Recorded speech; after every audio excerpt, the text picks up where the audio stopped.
Hello, welcome back to Eye on Africa here on France 24 with me, Jean-Emile Jameen, taking you through all the news from across the continent. It begins with these headlines.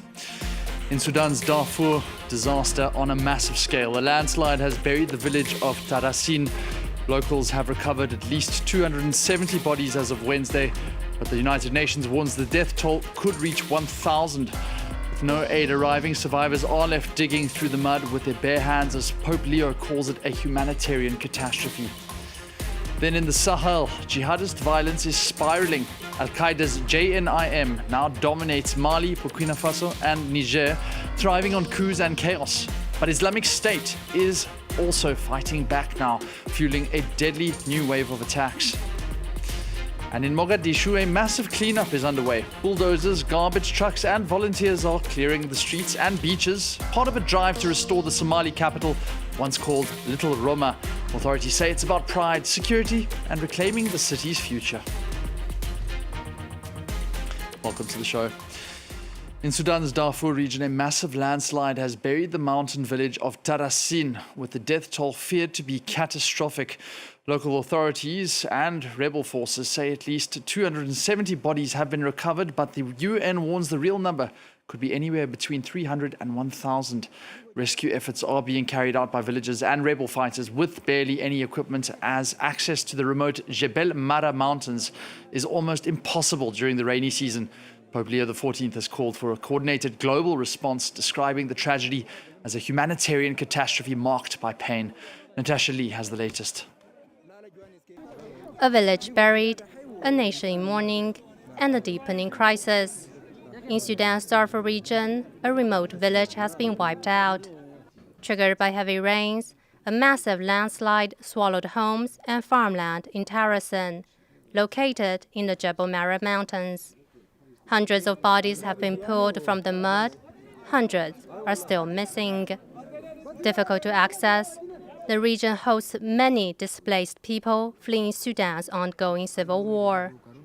With no aid agencies on site, survivors dig with their bare hands.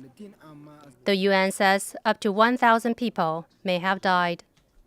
We and our humanitarian partners are mobilizing to provide support to people impacted by the landslide. OCHA is also coordinated with our partners in the areas to assess needs and mount a response. Although Jebel Mara is one of Sudan's most remote and inaccessible regions, it is hosting people displaced by the ongoing conflict in other parts of the country, including those who fled North Darfur State. Our humanitarian partners also note that heavy rains have caused widespread damage and displacement elsewhere in Sudan. Local leaders say nearly the entire village is gone. Only one survivor has been confirmed. Already deep in turmoil, war between the Sudanese army and paramilitaries has killed tens of thousands and displaced millions. Now, survivors face another disaster. Experts warn more landslides could follow in this fragile region. Moving to the west now, in the heart of the Sahel, a deadly power struggle is reshaping West Africa. Al-Qaeda's affiliate JNIM has become one of the continent's most lethal militant groups, unleashing hundreds of attacks across Mali, Burkina Faso and Niger. Once locked in combat with Islamic State fighters, JNIM now dominates, fueled by state collapse, military coups and communities trapped between jihadist terror and army abuses. The result, a fast-spreading insurgency. And in recent months, Islamic State has also stepped up its own campaign, driving an alarming surge in violence across the Sahel. On that particular point of Islamic State, Wasim Nasser, our regional correspondent, joined us earlier.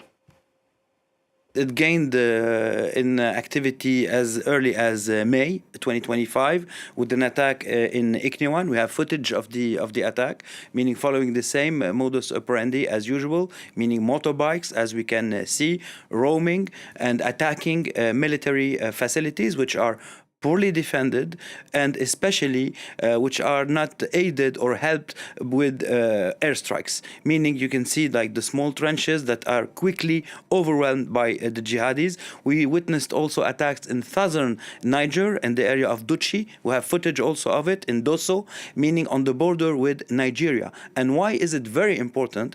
Because actually the Islamic State is creating a junction between its affiliate in Nigeria, meaning ISWAP, and its actual affiliate affiliate that we are seeing here in the Sahel region. And what we see actually is the road along the border between Niger and Nigeria. So this is very significant. We saw also attacks in Sangara against militias that were created by Niger's government to fight the jihadis. But the particular thing about it, and here it is that we are seeing that those militiamen are fighting the jihadis with bows and arrows, as you can see on this footage, meaning they don't even stand a chance. And also in Bani Bangu in June, we are still in Niger, there was a very important attack in this area, in the Tilaberi area, and you see the use of rockets, and we were talking about Nigeria, ISWAP, those are the people who have the human skills to do so. You see, and we are see also like booby-trapped cars, as we see here. It's maybe the second time we see it in Niger, so it's very significant. The Islamic State actually is creating a real sanctuary in this area of the three-border region through fighting local armies and militias, but also through fighting the JNIM, it's the Al-Qaeda affiliate. What's important also is that JNIM is concentrating its effort in Mali. We are seeing training facilities in the area of Sikasso. We have footage of this from Sikasso, southern of Mali. Attacks are being prepared all the way to the capital, Bamako. We are seeing attacks against Russian soldiers who replaced Wagner. We also have footage of this. The latest attack was in the area of Tenenku, and here we see clearly a Russian military truck. But the most significantly, it was in August, the 19th of August, like coordinated attacks happened in the area of Segou. They attacked the military barracks in Farabougou. We have footage of it on the dawn of the 19th of August. Here is the footage. We are talking about big military facilities, actually. And what's interesting about this, it's that at the same time, at the same day, another military facility next to Djabali, a town, was also attacked, and we have footage of it. And we're going to see that even though the military tried to make two lines of defense, as we're going to see in this footage, where actually, despite that, you see the second line of defense, it was overwhelmed by the jihadis. And we are also going to see how they operate, meaning with motorbikes, because motorbikes, and we're going to see it on the footage in Farabougou, they give them the element of surprise. Since there is no air cover, they can move quickly and overrun facilities with motorbikes, and then we're going to see them roaming in the military facilities, meaning they can stay for a long time in the military facilities unchecked, and they also can leave the military facilities with ammunition, water, and gas oil. And we're going to see it on on another footage, how they take ammunition from those facilities, meaning they are proving that actually they are being reinforced by those attacks against military facilities.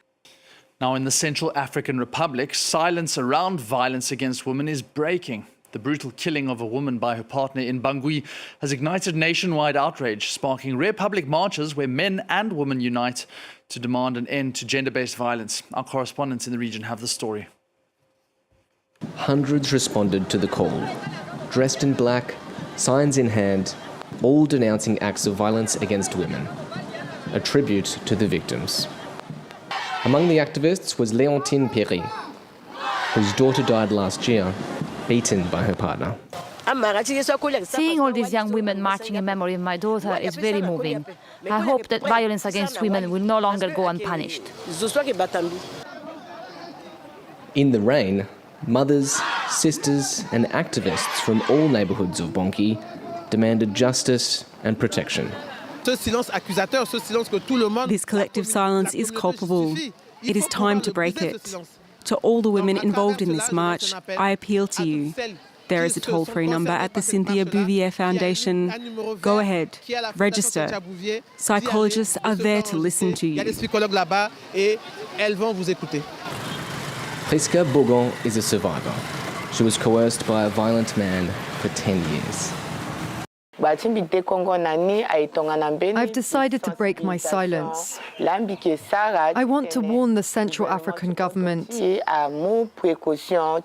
that it takes concrete measures against all forms of domestic violence suffered by women. Experts have condemned a lack of action from both society and the judiciary. In many communities, cultural norms prevent women from taking legal action. To this, we need to strengthen the capacity of judicial institutions and raise awareness among the entire population, both men and women, about women's rights as guaranteed by law. With no recent data, the UN reported in 2019 that a gender-based violence incident occurred every 60 minutes in the Central African Republic. Finally, let's go to Mogadishu, a city long scarred by decades of conflict. A sweeping cleanup, though, campaign is transforming the Somali capital. Bulldozers, garbage trucks and hundreds of volunteers are clearing trash from streets and beaches as part of a government-led push to restore Mogadishu's old reputation as Little Italy. Little Roma, in fact. Laurent Berstecker with the story.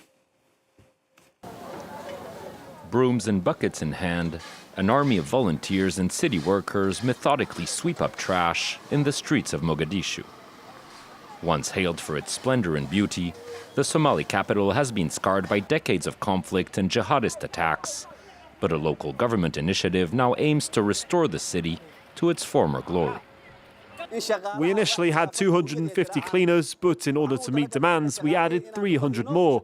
Our primary goal is to transform the city's appearance and to bring back the beautiful, clean and peaceful Mogadishu, once known as Little Rome. Efforts to restore Mogadishu's reputation as a peaceful and picturesque port city began over a decade ago after the Al-Shabaab militant group officially withdrew from the capital.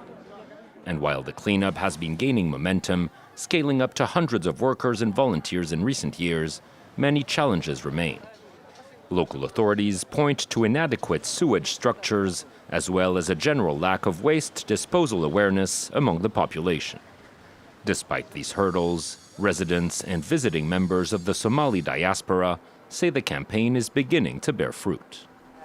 I planned to stay in Somalia for 3 months, but extended my visit to 6 months. The city's beauty and peace captivated me. At night, Mogadishu's vibrant atmosphere almost makes it look like a Japanese city. More than a simple beautification campaign, authorities hope the cleanup will help rebuild public trust in local governance, as well as restore a sense of civic pride among Mogadishu residents. Well, that's all the news for now from Eye on Africa. There's more coming up on France 24.